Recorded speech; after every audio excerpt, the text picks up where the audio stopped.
di hukum positifnya, itu berbicara hukum positifnya, kaitan judi dengan Yusuf Mansur itu perlu dipertanyakan gitu ya, antara bisnis yang satu dengan bisnis yang lain, kok judi selalu ada gitu di sana gitu ya teman-teman.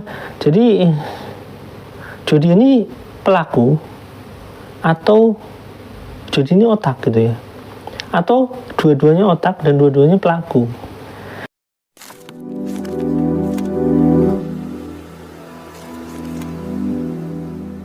Assalamualaikum warahmatullahi wabarakatuh. Welcome back to my channel Detektif D. Ya teman-teman, kita kembali lagi ngebahas tentang, ya siapa lagi kalau bukan Bang Ucup ya.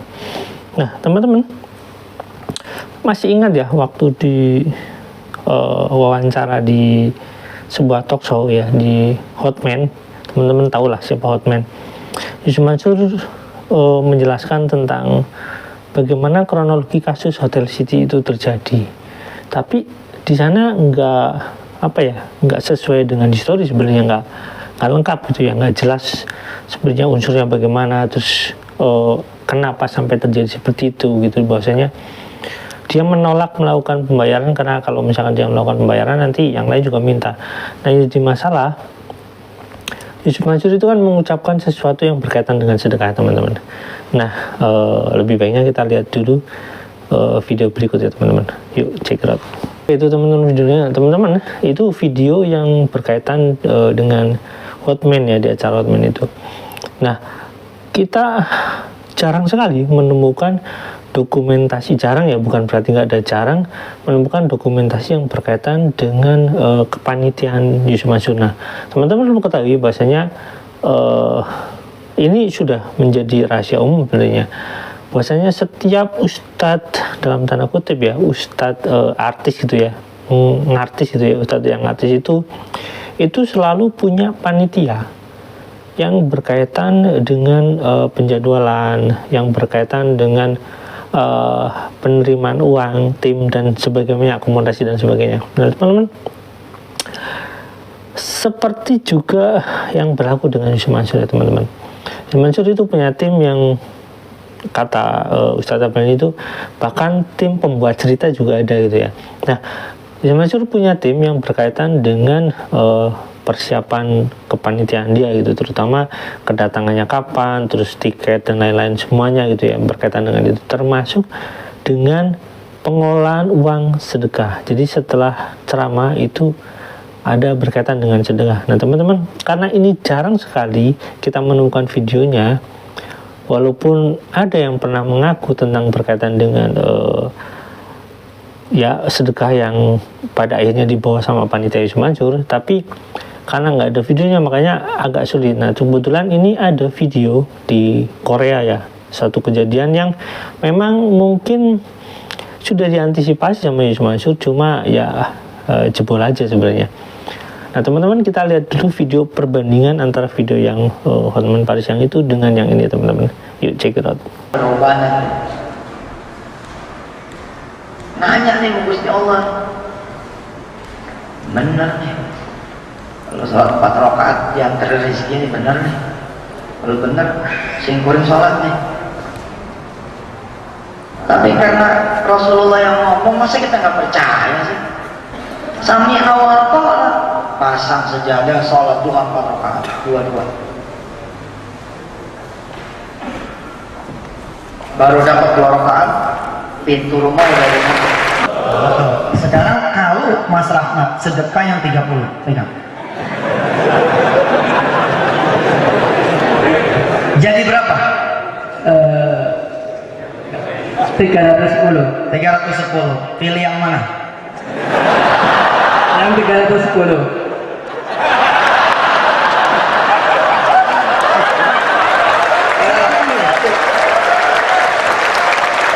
Nasir, pilih yang 903.000 atau pilih yang 120.000? 930 dong. Mantap.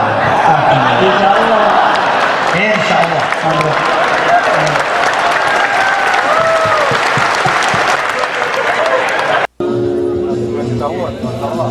Itu yang baru transfer yang terkait aja kan, yang ini Modalnya. tentu saja selain modal yang memang Rasulullah perintahkan kepada kita, yaitu sholat fardu jangan ditinggal. Sambil menunggu teman-teman mengumpulkan nanti berapa rupiah yang berapa won yang dikumpulkan, di belakang saya sudah siap teman-teman yang akan menghibur Anda sampai nanti hasil akhir pengumpulan won ini diketahui. Saya turun nanti lewat samping, jangan ada satupun di antara saudara yang salaman. Udahlah, bismillahirrahmanirrahim, cukupkan pengajian kita ini. Doa saya, istri bersama anak-anak, Mas Eko, supaya bisa kembali pulang ke ayah juga dalam keadaan yang selamat. Saya akan kawal, janji saya akan mengawal 11 paguyuban atau lebih yang ada di Changwon ini lewat nanti email, lewat mailing list. Saya akan kirimkan itu mailing list atau Facebook ya atau BlackBerry-nya ke teman-teman di 11 paguyuban. Nanti tugas mereka yang men-share. Misalkan pertanyaan-pertanyaan kayak begini. Kok saya sudah sedekah udah 3 bulan nggak muncul-muncul ya?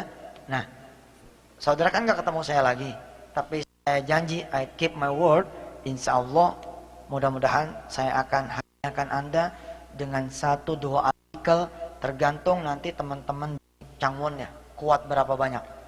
Kalau kuat sehari sekali, ayo kita ngaji sehari sekali. Kalau kuatnya seminggu sekali, ayo kita ngaji seminggu sekali. Kalau kuatnya sebulan sekali, ayo kita ngaji sebulan sekali. Pokoknya saya tidak akan melepaskan saudara. Mudah-mudahan saya dicatat pada sore hari ini menjadi saudara dari saudara semua, insya Allah. Meskipun seperti kami berangkat dari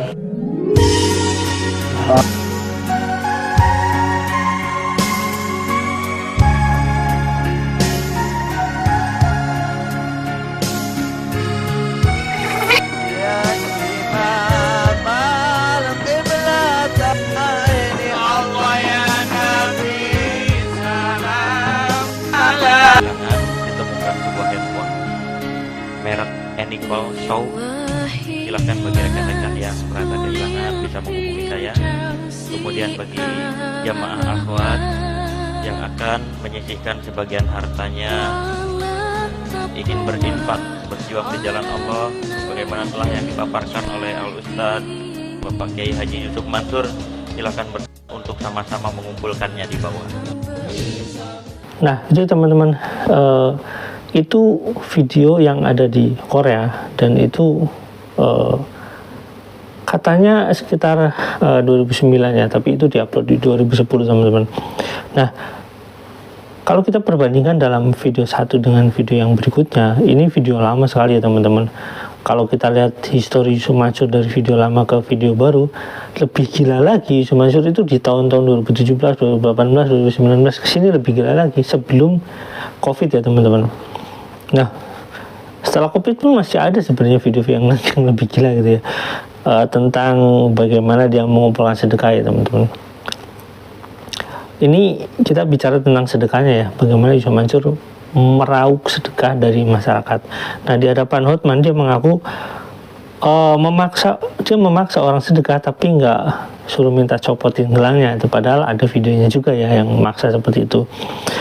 Tapi dia tidak mengakui makan uang sedekah. Ngakunya dia nggak makan duit ya gitu ya. Dia makannya makan nasi. Ya memang orang ya makan nasi gitu ya, makan sayur, makan daging gitu ya, nggak ada makan duit. Kalau makan duit ya nanti pencernaannya rusak gitu ya. Yang rusak karena hasil uang sedekah ini nanti hatinya yang rusak gitu. Hati itu bukan berarti mungkin hati secara harfiah, mungkin ya hati di, kalau dalam analogi berpikir Islam itu ya ada kolbu gitu ya teman-teman. Nah, tapi di hampir semua video di akhir sesi Ucup minta jangan ada foto atau salaman, dan itu saya menemukan di berbagai kegiatan yang dilakukan Yusuf Mansur, masuk pada di Medan misalkan ya, ada pengumpulan investasi Muhyafidi. Yusuf Mansur melakukan seperti itu. Jadi setiap di acara-acara itu Yusuf Mansur tidak mau ada foto-foto atau pegang-pegang atau bagaimana, intinya tidak mau ada yang didokumentasi setelah kegiatan dalam tanda kutip ceramah selesai. Jadi kalau ceramah selesai, pengumpulan uang selesai, ya udah pokoknya videonya di off gitu ya. Jadi ketika uang dihitung terus dikumpulkan terus dibawa kemana, hampir tidak ada. Tapi banyak sekali orang yang mengatakan ini yang di luar negeri, biasanya uangnya dibawa sama panitia Yusuf Mansur gitu ya teman-teman. Nah terus kemudian ada fakta ya dari panitia Yusuf Mansur yang seringkali memberikan informasi terkait sedekah bulanan. Jadi ketika Yusuf Mansur yang tadi dia bilang bahwasanya dia tetap akan berkomunikasi dengan apa, yang sering dilakukan Yusuf Mansur itu bukan memberikan motivasi atau bagaimana, malah meminta untuk sedekah bulanan. Misalkan kayak salah satu yang cerita ke saya, tapi banyak yang cerita, ini salah satu yang sebutan bahwasanya dia itu sekitar 200.000 per bulan. Dan bayangin aja kalau dari seluruh tenaga kerja Indonesia yang di luar negeri, katanya sebulan itu bisa miliaran gitu dari TKW aja gitu ya, tenaga kerja wanita gitu. Nah, saya nggak tahu lah tenaga kerja laki-lakinya seperti apa, tapi kebanyakan seperti itu. Dan acaranya kan biasanya terpisah antara laki-laki dengan perempuan, itu di luar negeri biasanya dipisah. Nah, fakta yang disampaikan teman saksi yang ada di luar negeri itu menggambarkan Yusuf Mansur itu sangat sangat menginginkan uang sedekah itu dikelola sama dia gitu ya intinya. Dan terbukti ketika Pak Iqbal mengatakan ya Yusuf Mansur yang mengelola uang Yusuf Mansur, ya salah satunya ya mungkin gitu, hampir keseluruhan mungkin judi gitu ya, atau kurang lebih bahasanya ya jodilah yang mengelola itu, udah siapa lagi. Dan kegiatan-kegiatan yang dilalui Yusuf Mansur itu dengan mencari sedekah itu tidak lepas daripada peran jodi. Nah, yang mengamankan uang hasil itu menurut Pak Iqbal itu ya jodi gitu ya teman-teman. Nah, ketika yang ditanya dari mana modal bisnis Ucup Mansur Yusuf ini ya sama si Pak Jaman ini sama Hotman Paris, dia kan mengatakan bahwasanya ya adalah sumber halal katanya. Ya orang sedekah ya halal, tapi dia pakai uang sedekah halal atau enggak saya nggak tahu gitu ya. Karena pokoknya intinya dia mengatakan seperti itu, dan dia bercerita ya ada tuh si Wida bisnis make-up katanya yang menghasilkan sedikit kecil-kecil juga udah menghasilkan gitu ya. Teman-teman perlu ketahui bisnis make up si bocah ini kayaknya nggak berkembang, dan terutama ya teman-teman banyak sekali ya pre-order yang nggak berjalan itu. Waktu saya lihat di salah satu Instagram milik ya anaknya Yusuf Mansur ini ya. Terus kemudian teman-teman, kalaupun misalkan itu menghasilkan, kan otomatis kita bertanya-tanya, nah itu kan baru kemarin, terus dari 2010, 2009, 2011, 2013 ini dia buka cabang warung steak itu dari mana uangnya? Kan dia masih bocil dan belum bisa menghasilkan apa-apa gitu ya. Kalaupun menghasilkan ya paling main panggung gitu 1 juta 2 juta gitu atau 3 juta lah. Kan nggak besar. Atau main sinetron misalkan satu scene atau satu episode dibayar 500.000. Ya zaman-zaman itu ya teman-teman, ya kan nggak besar gitu ya teman, nggak mungkin bisa buka usaha satu outlet itu sampai miliaran, itu kan nggak mungkin gitu. Apalagi ditambah bisnis kripto yang token kripto yang e-coin itu kan nggak jelas mana gitu. Ketika ada orang yang menuntut juga katanya malah diintimidasi gitu ya, saya nggak tahu kebenarannya, tapi yang jelas di video wawancara saya seperti itu. Dan terus kemudian sampai sekarang Yusuf Mansur nggak bisa menjawab dari mana modal-modal itu berasal ya teman-teman. Nah terus belum lagi usaha-usaha Yusuf Mansur yang berkaitan dengan Python kan pada bangkrut. Terus dari mana uangnya? Dan penyebab bangkrutnya itu kok bisa langsung hangus gitu aja ketika Yusuf Mansur udah nggak mulai ceramah. Terus bisnis-bisnis Yusuf Mansur yang berkaitan dengan teknologi itu nggak berjalan karena ya mungkin nggak ada pemasukan dari Calma, yang nggak ada untuk bikin program-program gitu ya kan. Program itu nanti kembali pada uang gitu ya teman-teman. Nah, dari semua kegiatan-kegiatan Yusuf Mansur, judi ini sering sekali menjadi think tanknya Yusuf Mansur lah. Ya bukan think tank sih mungkin ya, pengaman bisnis Yusuf Mansur. Dan terbukti ketika Yusuf Mansur datang di Hotman ini, si Jody pun ada gitu ya. Dan dia sempat berkomunikasi dengan media dan mengatakan bahwasanya dia membela Yusuf Mansur gitu. Yusuf Mansur ini ya benar gitu intinya gitu teman-teman. Jadi hubungan antara Jody dan Yusuf Mansur ini memang sangat kental ya. Yang pasti kalau kita berpikir positifnya, mereka itu ya sangat bagus kerjasamanya. Tapi kalau kita berpikir di hukum positifnya, itu berbicara hukum positifnya, kaitan Jody dengan Yusuf Mansur itu perlu dipertanyakan gitu ya. Antara bisnis yang satu dengan bisnis yang lain, kok Jody selalu ada gitu, ada di sana. Gitu ya teman-teman. Jadi Jody ini pelaku atau Jody ini otak gitu ya, atau dua-duanya otak dan dua-duanya pelaku. Oke teman-teman, sampai di sini jangan lupa like, subscribe, dan komen. Jangan lupa juga share. Wassalamualaikum warahmatullahi wabarakatuh. Bye.